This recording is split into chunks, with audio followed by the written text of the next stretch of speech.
Hey guys, welcome back to another video. So excited that you are here. In today's video, I'm going to be showing you how I achieve this multi-texture look on these polymer clay earrings. And also, you guys know I'm a fan of the glitter, so I also do a little glitter in this video. It's my first time doing gold. I think it is perfection. I actually had a great name. I called this collection the Grace and Gold collection. So I'm so excited to show you how I create these. So let's get right into the video. Hey girl, welcome to my channel. If this is your first time here, welcome. If you've been a part of the Oh So Pretty squad, I'm so glad that you're back. If you want to join the squad, all you gotta do is hit that subscribe button and you are in. On this channel, I'm gonna take you behind the scenes of my handmade accessories business, as well as give you helpful tips and helpful information for running a small handmade or product-based business. So don't forget to hit that like button, hit that subscribe button, and don't forget to hit that notification bell. Let's create something oh so pretty. Okay, first things up, I've done this on a couple other videos, so I'll make sure I link those in the description so you have a better understanding of exactly what I'm doing. But I just want to let you know that inside my Cricut space, or inside the Cricut software, I went in, this is one of the flaws that I did that I talked about earlier. Whenever you get to the next clip, you will see that the outside of the outside kind of came off because I didn't make sure it was attached. So right here, I'm going to show you how to just make sure it is attached so that you don't have that issue. So right now I'm going ahead and bringing in the image one more time. So this is the image that I created inside Canva. And then what I do is I make sure the border is touching the edge, the cut edge, because all of those little lines are cut, and so whenever you see my stencil, it doesn't have a border, which is not a huge deal. It's actually not a huge deal. But if you want to make sure, I feel like the stencil is more stable when it actually has the border on it. So that's the only reason why I'm like, here's how to do the border. So as you can see here, I'm just making sure I touch the cut edge with my actual background so it has that outside border, because I just believe that it just gives it a little bit more stability and it's not so kind of flimsy almost. So that's the only thing that I want to just make sure you see. That's what I'm doing here. And then I'll just go ahead and I'll split it, so then that way I have the background with the cut lines all together, and then I'll just kind of delete everything else. So this is, if you can see, all the edges are touching now. So if you need more of a, if you need more of a tutorial on this, I definitely say go back and watch my last videos because they're a little bit more explanatory versus this video. I just wanted to make sure you knew kind of how I made the stencil. So let's get into this, and I'm going to show you exactly the stencil and how I do the technique that I do in this next clip. So okay guys, so I've already cut out some right here, but I want to show you exactly how I did that. So basically I went through and I made a stencil. I made a stencil with my Cricut, and this wasn't my best shot, so I did have a few oopsies. It took me a while to really figure out what to put it under. Okay guys, this is edited on Olivia, and I don't think I was very clear when I was describing this when I was creating the video. But what I meant was, inside Cricut, you have the opportunity to choose what product you're using to cut. And so basically, I was trying to put it under stencil. It did not cut through it all the way. So I was just really trying to go through all the different options to figure out what was the best thing to cut it on. And so cut it as. So it took a minute to decide and whether to use more pressure or default pressure. So I finally got it, but that's what I'm actually talking about here. So, but it did take me a couple chances to figure out the millage to cut, because a couple times I cut, I'll just show you an example. A couple times I cut it out, and if you can see right here, I know it's clear so it's hard to see, but it did not cut it through. It did not. It's a great impression. I mean, it is etched. It would be great to use this as a texture. It'll be a light texture, but this could be a great texture because of it's not cut all the way out. These are some other ones that I was playing with. I know like you barely can see anything because it's so faint, but so that's what happened. Now I tried it again, and then that's when I got this. Unfortunately, I did not attach the sides to this, so it actually came out of the sides because I needed to make sure I touch all of these sides. That was my mistake. I actually kind of forgot to do that. Oh yeah, see, this one didn't come out for whatever reason, but all the rest came out, so it kind of worked out good. It's still enough to do what I needed to do. I did a couple other ones.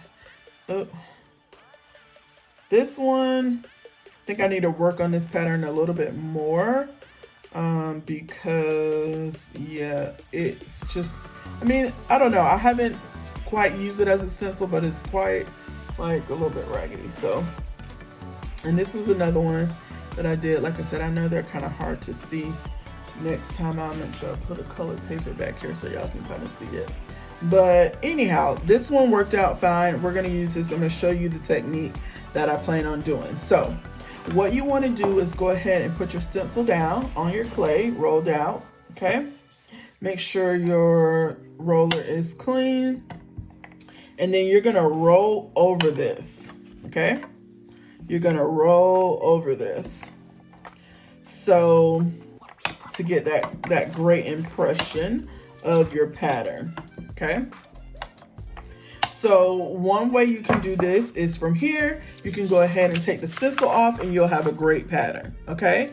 But if you want to take it a step further and add a little bit more dimension and, you know, just a different take on it, we can go on with our fish filter and we can just go in and create some more texture. So what I like to do is I like to first go over it like this. Is if you want to do like a very light and faint texture, you can do something like this. If you want to have more of an impression and get even more of that texture, you can take your roller and you can roll it down like so.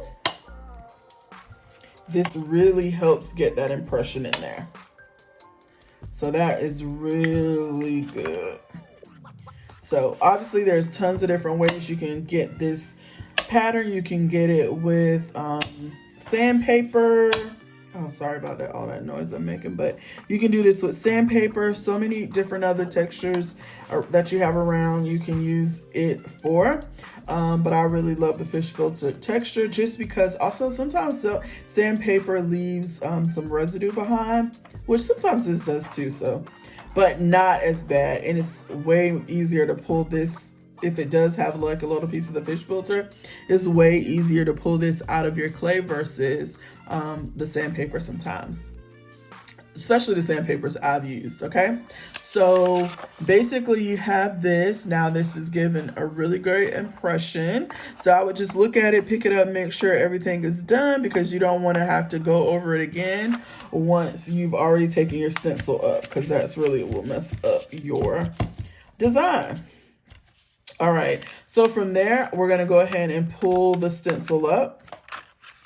So we're gonna release the stencil, and now you're left with this, oh my gosh, this really pretty stencil design, which is so gorgeous. You want to be careful whenever you're cutting it out and whenever you're handling it that you don't get like your fingerprints in the part that's like smooth.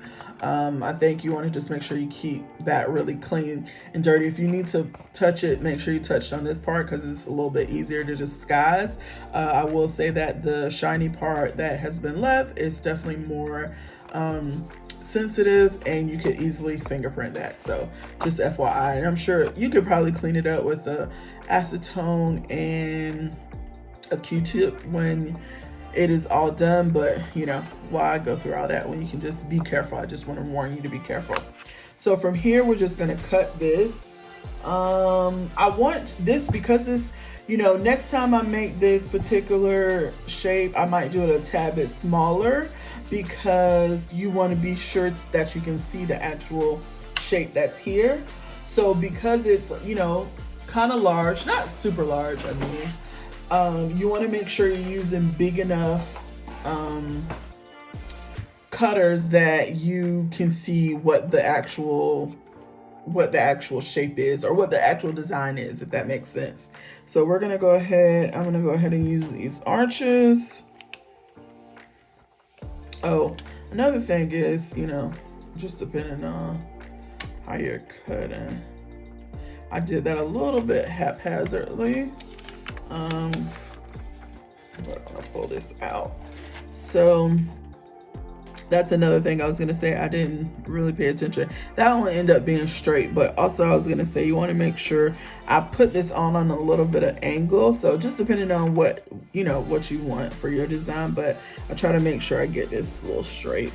And also I'm trying to make sure I line it up so it's in a good pattern, or you can kind of really see the pattern throughout. So that's that.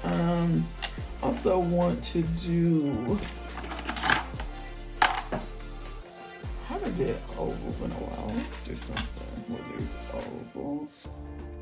Obviously with round ones you can be a little bit more forgiving.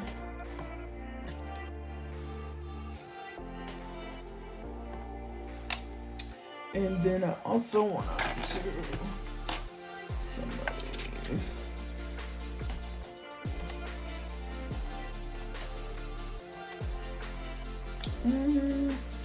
And the great thing about this is you really don't have to worry about like losing any design, because you can easily just ball this back up and roll it out again and do the same thing, since it's not, you're not adding any color or anything to it. The next time I do something with the stencils, I definitely want to add some color or something to the design, and show you guys something that we'll do that way. But I love this particular design, and I love that it is subtle, but it makes a very big impact. And I'm gonna bring it up closer so you can see it. It makes a major impact, and I think these are really gonna look good. I'm still thinking about what I'm gonna pair these with. I was thinking maybe some gold, or yeah, I'm not sure what I'll pair these with. If you have any suggestions, comment below, but it's probably going to be too late because I'm actually going to show you the finished product in this video. So yeah, comment below and let me know if I made a great choice or should I went with something else.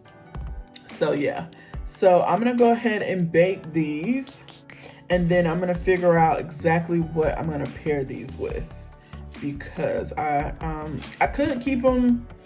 I kind of had an idea of keeping them like solid. That's my first idea. I'm not sure. I guess I'm gonna bake these and kind of see where my mind is going. If I want to keep them just blue on blue, like monochromatic, or do I want to add another color with these components?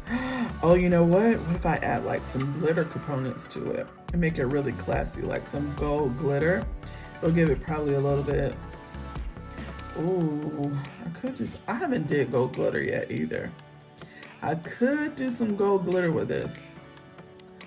Ooh, ooh. How would that be? I really kind of like that idea. Just do like gold glitter, and they'll be like, ooh, champagne glitter. I think I have some I want to see if I have champagne glitter. Let's see. Yeah, like that. Oh, I think this is gonna be it, guys. I think I'm gonna do some glitter components. I actually might use this scrap. I think I might roll this out, get this good, and then do glitter on top of it. What do y'all think about that? I think that's gonna turn out nice. So yeah, let's go ahead and do that. I'm gonna go ahead and roll this out, get it good and ready for the glitter, and then I'll come back and show you guys. Once again, you've guys seen me do this time and time again, but I'll just show you one more time how I do glitter on polymer clay. I get a lot of questions about, do I bake it first or after, whatever. So I'm gonna do, I'm gonna kind of walk you through what I do once again, And so if you're new here, you can kind of see how I create glitter polymer clay earrings. So I'll be back. Okay, so I have went through and I kind of mixed